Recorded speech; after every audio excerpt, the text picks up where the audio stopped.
저는 지난 월요일부터 4박 5일로 시카고 근교 유서 깊은 기독교 대학인 위튼 대학에서 개최된 유학생들의 축제 미주 코스타 30주년 컨퍼런스에 다녀왔습니다.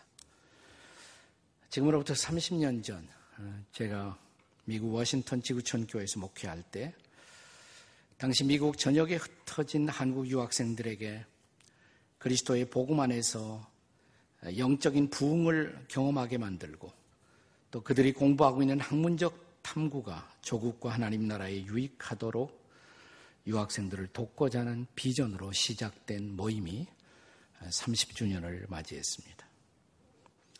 당시 전 교인들이 총동원되어서 미 전역에서 오는 이들의 비행장 픽업 서비스를 하고 그리고 워싱턴 근교 1시간 반 떨어진 서밋 레이크 수양관까지 우리 한국 사람들은 김치 없이는 못 살기 때문에 교인들이 매일 저녁 김치를 퍼나르고 그리고 수양회가 끝난 후에는 워싱턴 관광 서비스를 학생들에게 하면서 이 모임이 시작되었습니다.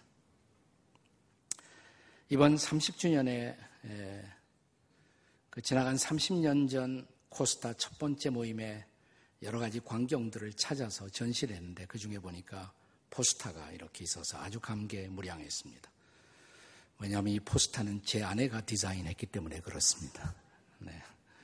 제목을 보시면 우리는 어디로 이렇게 되어 있고 코스타라는 단어 로고에 보면 O자에는 한국 국기가 들어있고 A자에는 미국을 상징하는 별이 들어가 있는 것을 볼 수가 있습니다. 86년입니다. 그 아래 강산안에 보면 첫 번째 코스타 모임을 저와 또 홍정길 목사님과 또 IBF 총부를 지냈던 송인규 교수가 섬겼던 그 기억이 새로워졌습니다. 이 모임은 우리의 기대를 넘어서서 아무도 예상하지 못한 결과로 지금은 전 세계 15개 국가에서 연간 30회의 코스타가 매년 열리고 있는 모임으로 발전되었습니다. 2만 명 이상의 수많은 유학생들이 이 모임을 통해서 예수님을 자신의 구주와 주님으로 발견하고 처음으로 예수를 믿은 사람들 그리고 타문화권 선교사로 자기 일생을 들여 헌신하고 선교지로 나간 수많은 선교사들과 자기들이 공부하고 있는 학문과 신앙의 통합적 비전을 발견하고 귀국하여 각계각층에서 섬기는 지도자들을 낳는 그런 모임으로 코스타는 발전해 왔습니다. 여러분 혹시 우리나라 최초의 국비 유학생이 누구인 줄 아십니까? 역사적 기록에 의하면 조선 말기에 유자, 길자, 준자 1856년부터 1914년까지 살았던 유길준 씨가 한국 땅에서 처음으로 외국에 와서 공부하는 일본과 미국을 유학한 사람으로 되어 있습니다. 그분은 미군을 유학하고 돌아와서 서유견문이라는 책을 펴냅니다. 서양의 학문과 또 문화를 처음으로 소개하는 그런 책자였습니다. 그 후에 돌아온 그는 소위 가보 개혁 운동을 이끌면서 폐단이 많았던 과거제도 양반과 상놈을 나누던 그런 신분 제도를 철폐하고 또 머리를 깎는 단발령을 실시했으며 신문 창간의 기초를 놓았고 국어 교육을 실시하여 국민의 교육적인 자질을 향상하는 일에 기여한 매우 소중한 사람이 되었습니다. 이것은 당시 암울한 시대 상황에서 일제치하의 어둠 속에서도 젊은이들에게 유학의 꿈을 갖게 하는 그런 단초를 제공했습니다. 좀 더 세월이 흘러간 후 이제 일제에서 해방되고 우리나라가 건국될 때 자신이 유학생 출신이었던 이승만 박사는 건국 대통령이 된 후에 그가 집권하던 시절에 약 5천 명의 젊은이를 국비 유학생으로 보내게 됩니다. 한 한국의 역사가는 우리나라가 민족 근대화의 놀라운 결실기를 맞이한 것은 박정희 대통령 시기인 것이 사실이지만 그런 근대화의 기초가 되는 소위 리더십이 그 리더의 역량들이 지도력이 준비된 것은 이승만 대통령 집권 시절에 유학생을 통한 리더십 육성 때문이었다라고 지적하고 있습니다. 실제로 우리나라에는 그동안 국가적 난제를 해결하기 위해서 외국의 사례를 연구하고 돌아온 수많은 유학생들, 소위 띵크탱크들의 기여에 의해서 오늘의 한국을 만들어 온 것이 사실입니다. 이것은 마치 과거 이스라엘 민족이 바벨론 70년의 포로 생활을 견딘 후에 많은 지도자들이 다시 민족 재건의 꿈을 안고 시온의 땅으로 돌아오던 그 상황을 우리로 연상하게 만들어줍니다. 당시 이스라엘 나라 안에도 여러 충돌하는 가치관들과 다양한 민족 재건의 해법들이 존재하고 있었지만 이 모든 것을 넘어서서 시온의 새로운 역사를 만든 것은 바벨론에서 돌아온 유학생, 학사 에스라라는 사람이 가지고 있던 비전 때문이었다는 사실을 우리는 기억해야 합니다. 성경은 학사 에스라 이렇게 말하는데, 우리식으로 말하면 유학생 출신 학자 에스라 이렇게 말할 수도 있습니다. 본문의 배경이 되는 에스라 7장 1절 이하 5절의 말씀은 당시 시온의 땅으로 일단의 백성들을 이끌고 귀국하던 무리의 지도자였던 에스라라는 사람의 배경과 족보를 기록하고 있습니다. 이어지는 에스라 7장 6절은 이 사람의 면모를 이렇게 증언합니다. 우리 같이 7장 6절을 읽겠습니다. 시작. 이 에스라가 바벨론에서 올라왔으니 그는 이스라엘 하나님 여호와께서 주신 모세의 율법에 익숙한 학자로서 그의 하나님 여호와의 도움을 입음으로 왕에게 구하는 것은 다 받는 자이더니. 그는 본문 9절의 증언에 의하면 정월 초하로 이스라엘 달력으로 정월은 우리나라로 말하면 4월에 해당됩니다.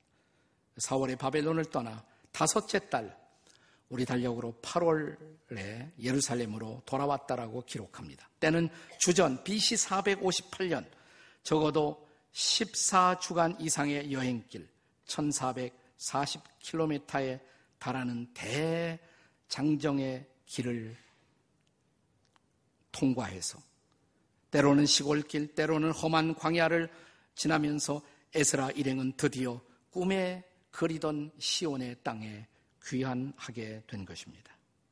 이런 여정을 통해 고국에 돌아오고 있었던 에스라의 마음속에는 중요한 결심이 있었다라고 성경은 기록합니다.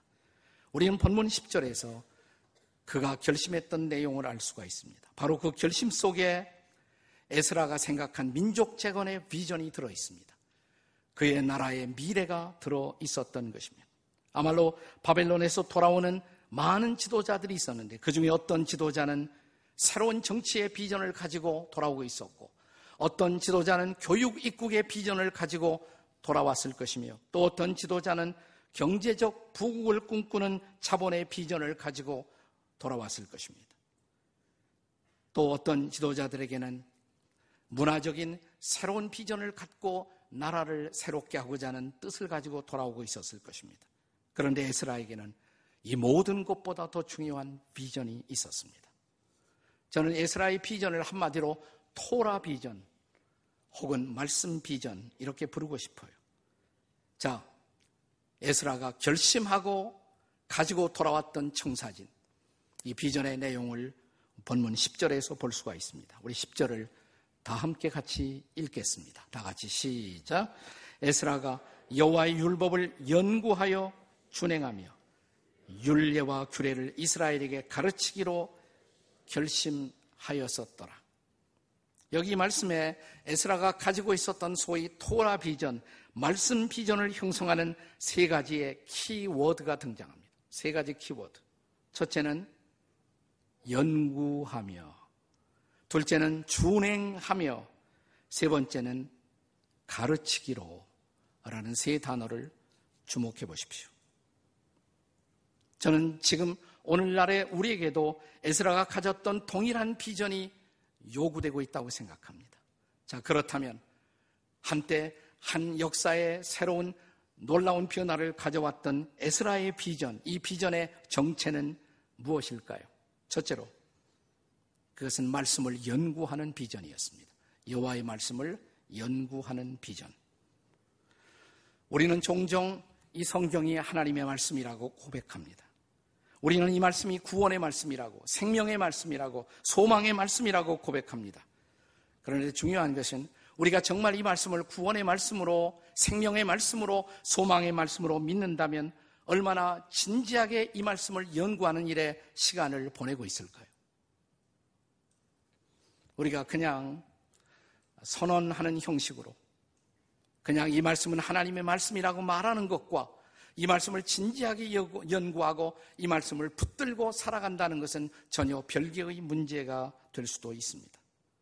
저는 한 사람의 신앙생활의 진지성은 하나님의 말씀에 대한 태도, 성경에 대한 태도에 달려있다고 믿는 사람입니다.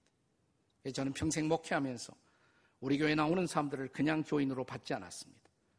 일정한 말씀을 연구하는 기본적인 과정을 거치지 않으면 그는 그리스도인다운 진정한 펑션을, 기능을 감당할 수 없다고 믿었기 때문입니다. 우리가 고작 주일에 한 번 와서 드리는 예배, 그때 받는 짤막한 설교 말씀만으로 과연 우리는 이 험난한 세파를 헤쳐갈 수가 있을까요? 우리가 성경 중에서도 성경이라고 불리워지는 하나님의 말씀에 대한 거룩하고 아름다운 예찬으로 가득 찬 시편이 하나 있습니다. 이것은 성경에서 가장 긴 챕터이기도 합니다. 몇 장일까요? 시편 119편입니다. 시편 119편. 이 전체는 하나님의 말씀은 얼마나 위대한 것인지, 이것은 얼마나 놀라운 말씀인가를 예찬하는 것입니다. 길 수밖에 없어요. 그래서 제일 긴 장이에요. 난 한번 묻고 싶어요. 시편 119편 전체를, 성경 전체는 말고 시편 119편만이라도 처음부터 끝까지 빠짐없이 읽은 사람 손들라고 말하고 싶지만 손들지 못할 쪽팔리는 인생들을 위해서 묻지는 않겠습니다. 자, 이 시편 119편 73절을 한번 보십시오. 여기 시편 기자는 이 말씀에 대한 자신의 결심을 어떻게 고백하고 있습니까? 다 같이 시작. 주의 손이 나를 만들고 세우셨사오니 내가 깨달아 주의 계명을 배우게 하소서. 이 말씀을 정말 배우고 싶다는 진지한 기도로 그는 말씀 앞에 접근하고 있는 것을 볼 수가 있습니다. 자, 그 다음 103절을 함께 읽을까요? 103절 다 같이 시작. 주의 말씀의 맛이 내게 어찌 그리 단지요 내 입에 꿀보다 더 다니이다. 여러분 일생에 참 말씀이 정말 꿀보다 더 달구나, 너무 좋구나, 말씀을 읽다가 행여나 온 밤을 지새버린 그런 경험 혹시나 계십니까?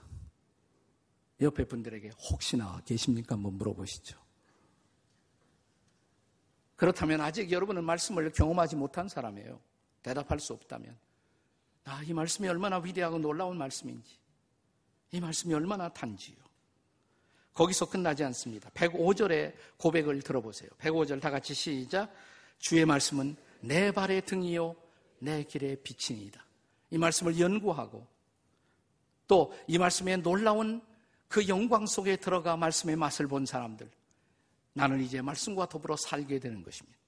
이제 이 말씀은 바로 내 발의 등이라고, 내 길의 빛이라고 고백하는 것입니다. 거기서 끝나지 않습니다. 이 116절의 말씀을 같이 읽겠습니다. 다 같이 시작.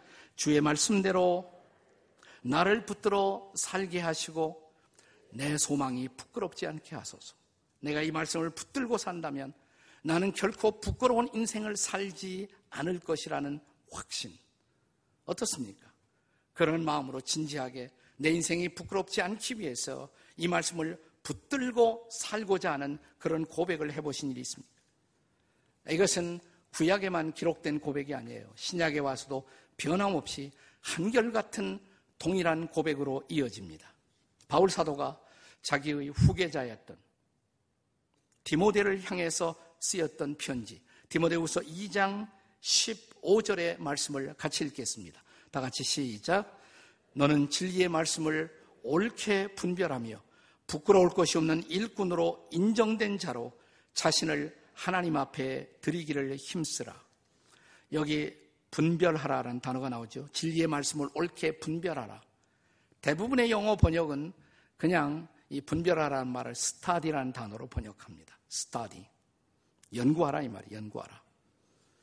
그런데 왜 연구하라 안 그러고 분별하라 그랬을까요? 우리말 번역은 좀 더 원어에 가깝게 접근하기 위해서 그렇게 번역한 것입니다. 본래 원어에는 이 단어가 orthos domeo라는 두 개의 단어의 합성어예요. orthos temnon이라는 두 개의 단어가 합해진 것입니다.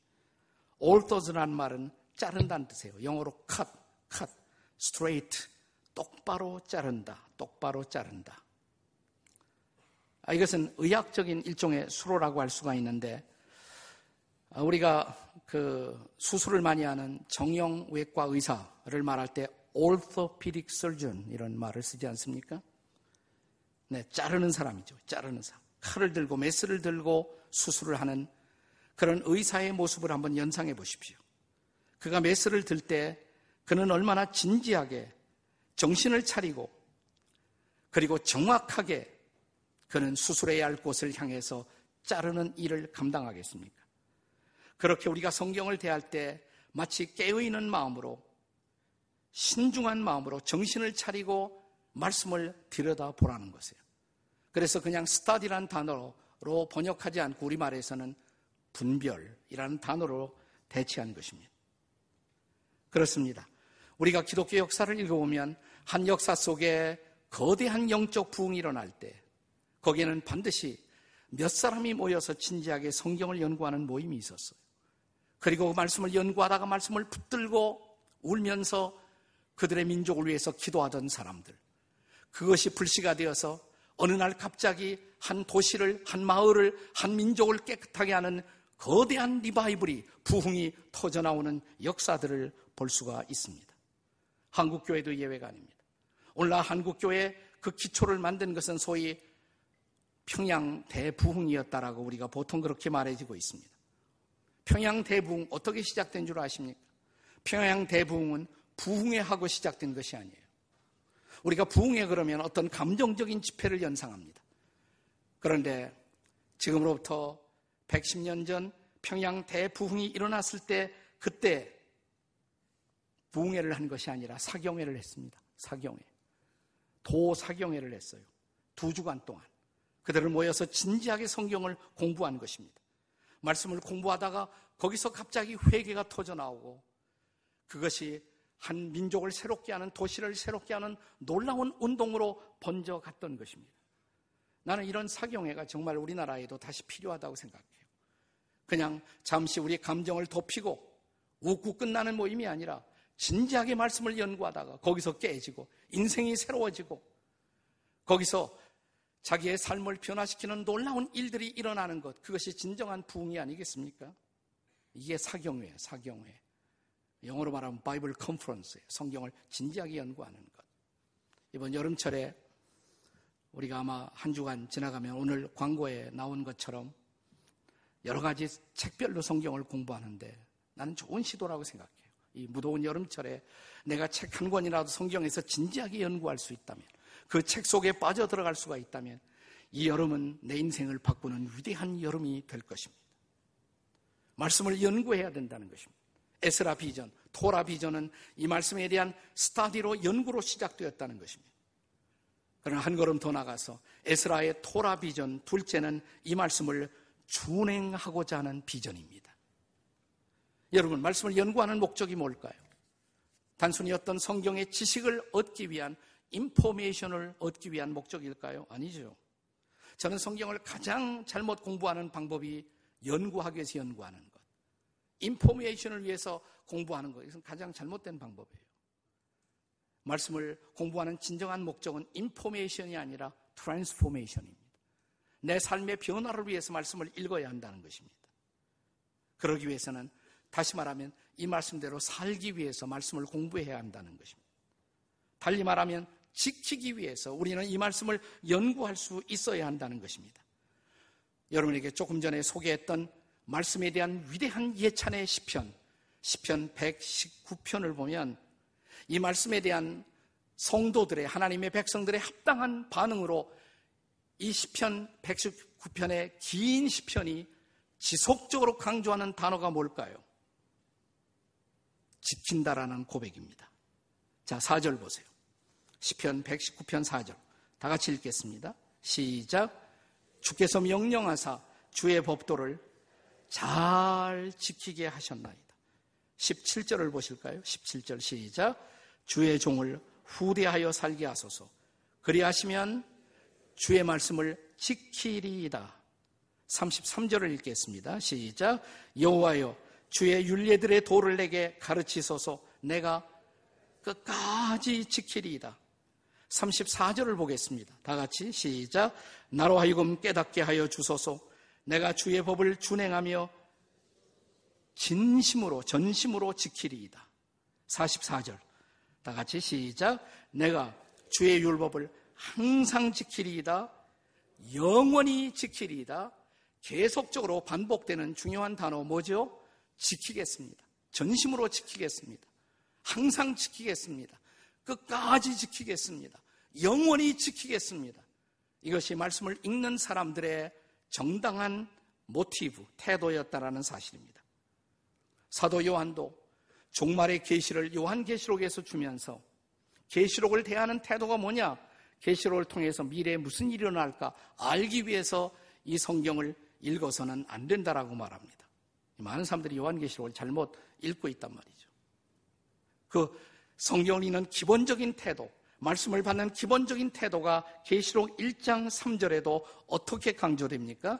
다 같이 읽겠습니다. 시작. 예언의 말씀을 읽는 자와 듣는 자와 그 가운데 기록하는 것을 지키는 자는 복이 있나니 때가 가까움이라. 이 말씀을 지킬 때 비로소 이 말씀이 복이 된다는 것이에요. 그렇습니다. 말씀은 지킬 때에만, 이 말씀이 삶으로 옮겨질 때에만 이것이 축복이 되고 능력이 될 수가 있다는 것입니다.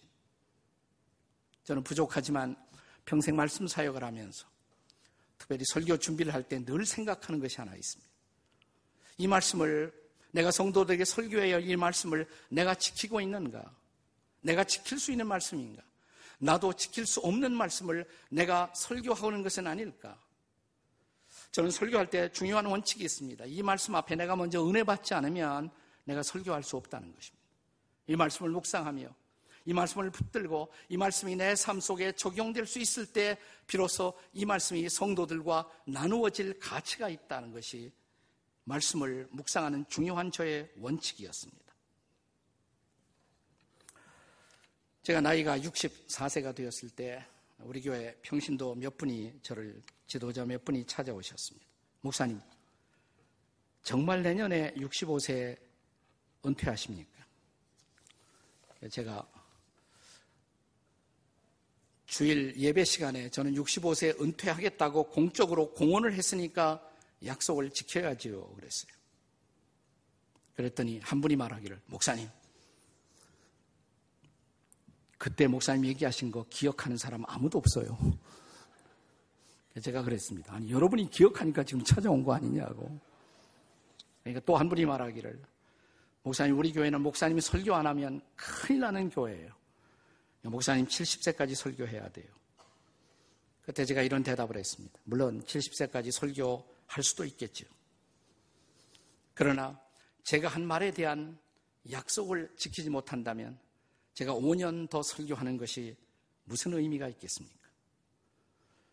차라리 제가 약속을 지키는 것이 5년 더 설교하는 것보다 그것이 저는 더 중요한 설교가 되리라고 생각을 합니다.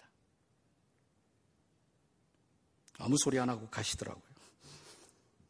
그래서 덕분에 무사히 은퇴할 수가 있었습니다. 설교의 목적, 말씀을 티칭하는 목적, 말씀을 묵상하는 목적 하나밖에 없어요.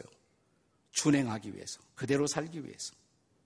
이것을 잊지 않을 때 비로소 말씀은 축복이 되고, 말씀은 능력이 되고, 말씀은 우리의 삶을 바꾸는 위대한 변화의 권능이 될 수가 있는 것입니다. 그렇습니다. 진실로 이 말씀이 이 민족에게 축복이 되고 또 이 말씀이 이웃들에게 등불로 나타나기 위해서 이 말씀을 붙들고 준행하고자 하는 사람들, 그것이 저와 여러분의 모습이 될 수 있기를 주의 이름으로 축원합니다. 에스라의 토라 비전, 말씀 비전. 첫째는 이 말씀을 연구하겠다는 거예요. 두 번째는 준행하겠다는 것입니다. 세 번째는 뭘까요? 가르치겠다는 것입니다. 여호와의 말씀을 가르치고자 하는 비전입니다. 여러분, 하나님의 말씀을 나 혼자 공부하고 나 혼자 말씀을 지키고 거기서 이 말씀은 끝나야 할 말씀이 아니에요. 이 말씀이 내게 구원을 주었고 이 말씀이 복을 주었고 이 말씀이 소망이 되었다면 동일하게 구원이 필요한 사람, 생명이 필요한 사람, 희망이 필요한 사람들에게 이 말씀을 나누어 주는 것이 당연한 마지막 결과가 아니겠습니까? 그래서 에스라는 이 말씀을 가르치기로 결심하고 나는 귀국한다. 그리고 내 사랑하는 조국에게 바로 이 말씀을 주겠다. 이 말씀을 가르치겠다는 결심과 함께 그는 고국으로 돌아왔던 것입니다. 본문의 10절을 한 번 더 읽겠습니다. 10절 다 같이 읽습니다. 시작. 에스라가 여호와의 율법을 연구하고 준행하며 율법과 규례를 이스라엘에게 가르치기로 결심하였었더라 그래요. 그렇습니다. 학사 에스라는 이 말씀만이 민족을 새롭게 하고 우리 민족에게 새로운 시대를 열 수 있는 축복의 약속인 것을 확신했던 것입니다. 이 말씀은 동일하게 오늘 이 시대에도 우리 민족이 새로운 시대를 열기 위해서 그리고 통일 한국 시대를 열어가기 위해서도 우리에게 동일하게 필요한 말씀입니다. 우리 예수님은 지상 생애를 결산하는 마지막 순간에 우리에게 마지막으로 그래서 주신 말씀이 어떤 말씀이었습니까? 마태복음 마지막 장 마지막 절의 말씀입니다. 자, 마태복음 28장 20절 다 같이 읽습니다. 시작. 내가 너에게 분부한 모든 것을 가르쳐 지키게 하라. 볼지어다 내가 세상 끝날까지 너희와 항상 함께 있으리라 하시니라. 그냥 가르치라고 그러지 않았어요. 가르쳐 지키게 하라. 이 말씀을 내가 내 삶 속에 지켰을 때 이 말씀이 내게 축복이 되었던 것처럼 네가 말씀을 가르칠 때도 가르치기 위해서 가르치는 것이 아니라 그들이 이 말씀을 지킬 수 있도록 가르치라. 가르쳐 지키게 하라. 그러면 내가 그들과 함께 할 것이다. 그들에게 놀라운 축복이 될 것이다. 이것이 바로 우리 주님의 약속이었던 것입니다. 제가 오늘 이 설교의 화두 시작을 코스타 집회 이야기로 시작했습니다. 당시에 이 코스타를 결정적으로 열게 된 것은 제 자신의 기도와 결단도 중요했지만 또 하나 과거 제가 목회하던 미국 지구촌 교회 안에 한 모임이 있었어요. 부서 모임인데 자생적 모임이었습니다. 유송회라는 모임이 있었어요. 유학생 성서연구회. 대부분 석사, 박사 과정 공부하는 학생들이었는데 얼마나 공부하기에 바빠요. 그러면서도 금요일 저녁마다 교회에 모여서 몇 시간씩 밤늦게까지 말씀을 진지하게 연구하던 이들과의 대화 속에서 제가 코스타 비전을 갖게 된 것입니다. 목사님, 이 말씀을 공부하면 이렇게 좋은데. 오늘 그 당시 미국 그 대학가에는 지금은 한인교회들이 다 있지만 그 당시에는 한인교회가 없는 데가 참 많았어요. 말씀을 공부하고 우리가 누리는 놀라운 축복이 이 땅에 와서 공부하는 많은 학생들에게 동일하게 나누어졌으면 좋겠다고. 우리가 함께 기도하면서 그때 태어났던 비전이 유학생들을 위한 축제를 한번 제공하자. 1년에 한 번이라도 멋진 축제를 열고 말씀 속에 빠지고 거기서 은혜를 받으면 1년을 살고 그들의 연구에 힘을 얻고 그들의 내일의 비전을 가질 수가 있지 않겠는가. 그래서 유성의 친구들과 더불어 또 교회의 결정과 지원 속에서 시작이 된 것이에요. 이것이 바로 코스타가 그렇게 시작한 것입니다. 제 평생 생애 가운데 목회한 거 빼놓고 그 다음에 제일 열심히 한 것, 가장 보람이 있었던 일 중에 하나가 바로 코스타 유학생 사역이었습니다. 그런데 1927년 초, 1927년은 우리 민족이 일제의 지배 아래 있었을 때입니다. 1927년 초, 일본 동경에서 유학하던 조선 유학생들이 몇 사람이 모였습니다. 그들은 그들의 모임을 조선 성서연구회 이렇게 붙였습니다. 이들은 제도권 교회 안에 있었던 사람들은 아니었어요. 소위 그 당시에 무교회주의라고 불리워지던 사람들이었지만 동일하게 그리스도인들이었습니다. 이런 암울한 시대 속에서 성서를 연구하며 성서 속에 조국의 미래를 찾기 위해서 그들이 모였던 것입니다.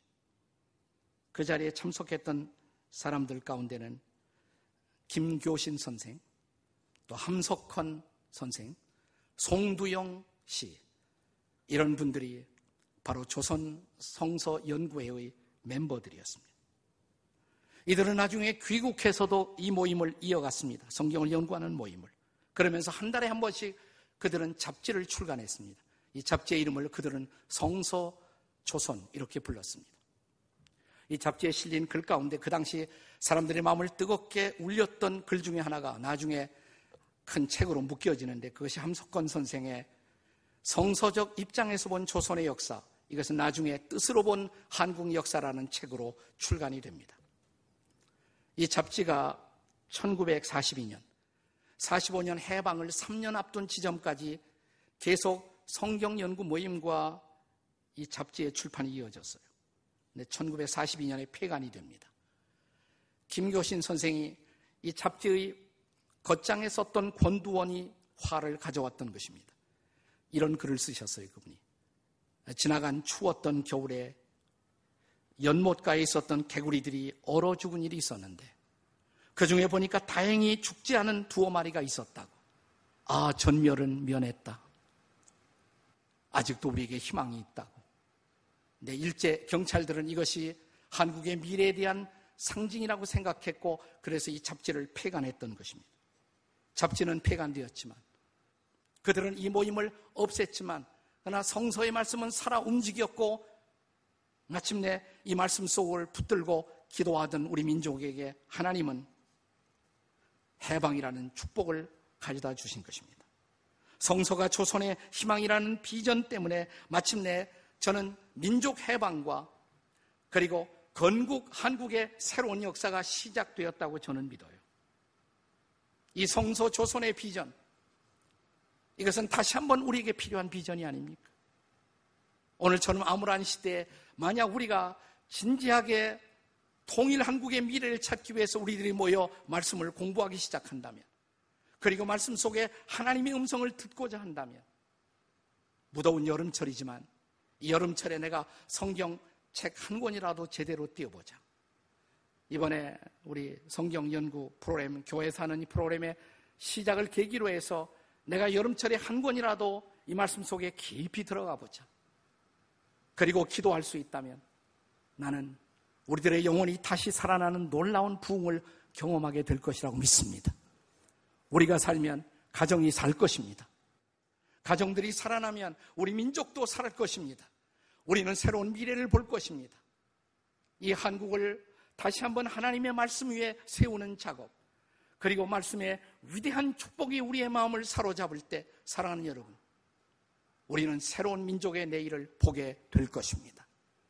그 축복이, 그리고 그 희망이 다시 저와 여러분에게 임하는 그런 놀라운 계절이 되기를. 70년이면 많은 시간 보냈잖아요. 이제는 갈라졌던 민족들이 다시 말씀 안에서 하나이 되는 놀라운 은혜를 주시기를, 이 말씀 안에서 그런 미래를 보는 놀라운 비전이 이 땅에 임하기를 주의 이름으로 축복합니다.